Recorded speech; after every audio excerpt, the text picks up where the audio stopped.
राजेश चेतन जी को बहुत धन्यवाद जो इस पावन धरती पर आने का अवसर दिया। और रही बात जो संचालन कर रहे थे, उन्होंने एक वाक्य बोला था कि मुझे लगा कि कल आप तीनों नाराज होंगे। ये हम पत्नियां, ये मुझे लगा शब्द से इतनी परेशान है कि मैं बता नहीं सकती। मैंने अपने पति को कहा, मैंने कहा चकुंदर आ रहे हैं, उनको भी सूप में डाल देती हूँ, सूप अच्छा हो जाएगा, विटामिन आ जाएंगे। बोले क्यों? मैं ये सूप नहीं पीऊँगा। मैंने कहा क्यों? आप ये सूप क्यों नहीं पियोगे? बोले तेरे को विटामिन से क्या लेना देना? मैंने कहा क्यों, आपकी सेहत बनेगी। बोले अच्छा, मुझे लगा तू विटामिन वाला खून चूसना चाहती है। कल मैंने गाड़ी साफ कराई है, मोहिनी जी वगैरह सब मेरे घर आई। बारीक बात देखिएगा और समझिएगा और तालियों से नवाजिएगा। मोहिनी जी, प्रियंका, रुचि जी मेरे घर आई तो मेरे पति आए, बोले क्या हुआ, कार से जा रही है? मैंने कहा हाँ। अब बात समझिए। बोले कार से जाएगी? मैंने कहा हाँ। बोले मुझे लगा एयर इंडिया की फ्लाइट से जाएगी। तो ये मुझे लगा बहुत अजीब है, सच कह रही हूँ। ये पति लोग है ना, ये मुझे लगा और यूँ कह के हमें बहुत सारी टेंशन दे देते हैं। पहले मैं दिल्ली में रहती थी और ये बस कैसे मैं फरीदाबाद पहुंची, एक छोटी सी बात क्योंकि समय कम है। मैं दिल्ली में रहती थी, मैंने भी आम पत्नियों की तरह बहुत छोटी सी गुजारिश की पति से कि कल करवा चौथ का व्रत है, एक साड़ी ले आइए। बोले ये जो 7 अलमारियां भरी पड़ी हैं ये तेरी साड़ियों से भरी हैं। मैंने भी गुस्से से कहा ये जो 7 अलमारियां भरी पड़ी हैं ये सारे मोहल्ले ने देख रखी हैं, आप शाम को नई साड़ी लेकर आना। बोले काम कर, तू करवा चौथ नहीं मौन व्रत रख ले। मैंने कहा वो नहीं रख सकती, करवा चौथ रखूंगी, आप शाम को साड़ी लेकर आना। शाम को पतिदेव आए, हाथ में बैग था, मैं बड़ी खुश कि आहा साड़ी आ गई। मैंने जैसे ही बैग लिया खोला, एक बहुत सुंदर सी चेन वाली फाइल टाइप निकली। मैंने कहा आहा चेन वाले डब्बे में साड़ी आई है। जैसे ही वो चेन खोली, अंदर से एक फाइल और कागज निकल आए। मैंने कहा ये क्या है, साड़ी कहाँ है? बोले चल फरीदाबाद, मैंने तो मोहल्ला ही बदल लिया। वाह वाह। अरे हम लोग हाथ से कहीं से भी निकल आता है, सच कह रही हूँ। और देखिए ये 2 हाथ अगर किसी की मदद के लिए उठ जाएं तो ये श्रमदान की श्रेणी में आते हैं। और मेरा मानना है कि डॉक्टर भी कहते हैं कि हंसने से रक्त का संचार होता है, तो हमारी किसी बात से आप मुस्कुरा दें तो ये काम रक्तदान की श्रेणी में आता है। बहुत ही सुंदर। वाह। किसी को चाह लो तो चाहत हो जाती है। मैंने हाथ से क्यों चुना?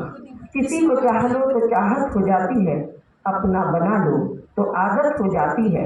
मैंने जान लिया दिल में रहता है खुदा, लोगों को हंसा लो इबादत हो जाती है। चार से पहले मेरी और मेरे पति की हुई जोरदार लड़ाई। पति ने भगवान को गुहार लगाई, बोले हे भगवान तंग आ गया हूँ ऐसी पत्नी से, तू मुझे उठा ले, मैं कौन सी कम थी। मैं कहा हे भगवान मैं भी तंग आ गई ऐसे पति से, तू मुझे बुला ले। पति बोले भगवान मेरी एप्लीकेशन छोड़ दे, पत्नी की लगा ले। एक दिन घर गई, देखा हमारी पड़ोसन की मृत्यु हो गई थी, सारा मोहल्ला अपार्टमेंट वहां। मैं हैरान कि आज तो पतिदेव की छुट्टी थी, ये यहाँ क्यों नहीं है। मैं अंदर गई, देखा कि पतिदेव मनुष्य शक्ल बनाए घर पर ही बैठे थे। अब मैं कवित्री 2 पंक्तियां कहती। मैंने कहा पतिदेव घर पर ही बैठे हो, मुंह लटकाए, अगले की पत्नी गुजर गई, क्यों नहीं अफसोस कराए। वो मेरी ओर देख कर बोले, दोबारा नहीं पंक्ति पढ़ पाऊंगी क्योंकि समय कम है। वो मेरी ओर देख कर बोले, तू ही बता किस मुंह से जाऊं, अगले की दूसरी मर गई, मैं एक बार भी नहीं बुलाऊं। बढ़िया।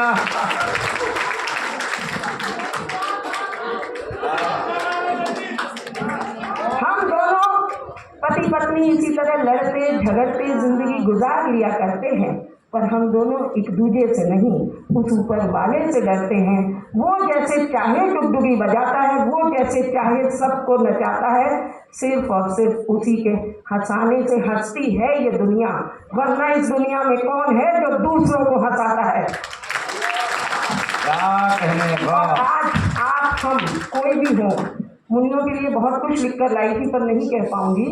आज हम जो कुछ भी हैं भौतिक जीवन को देखते हुए, योगेंद्र जी मारवाड़ी जी, भौतिक जीवन को देखते हुए लगता है हम सब बहुत समर्थ हैं, और इस पावन धरती पर आकर जानिए मुनिवर की कृपा न मिले तो जीवन व्यर्थ है। बहुत बढ़िया, वाह। और हास्य की छोटी सी कविता, बहुत छोटी कर करके और बहुत जल्दी ही, क्योंकि मेरी तरफ घूरना नहीं नहीं। मैं नहीं देख रहा हूँ।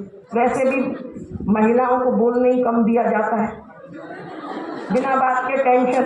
हाँ हाँ, बताओ। ये मुझे प्यारी देखने की जरूरत ही नहीं, थर्ड एम्पायर है प्यारी सामने। प्यारी बेटियां बैठी हैं, दो पंक्तियां बेटियों के लिए कि फूलों से खिलखिलाती हैं बेटियां, फूलों से खिलखिलाती हैं बेटियां, चिड़ियों से चहचहाती हैं बेटियां, लोगों से एक घर भी नहीं संभलता, दो दो घरों को चलाती हैं बेटियां।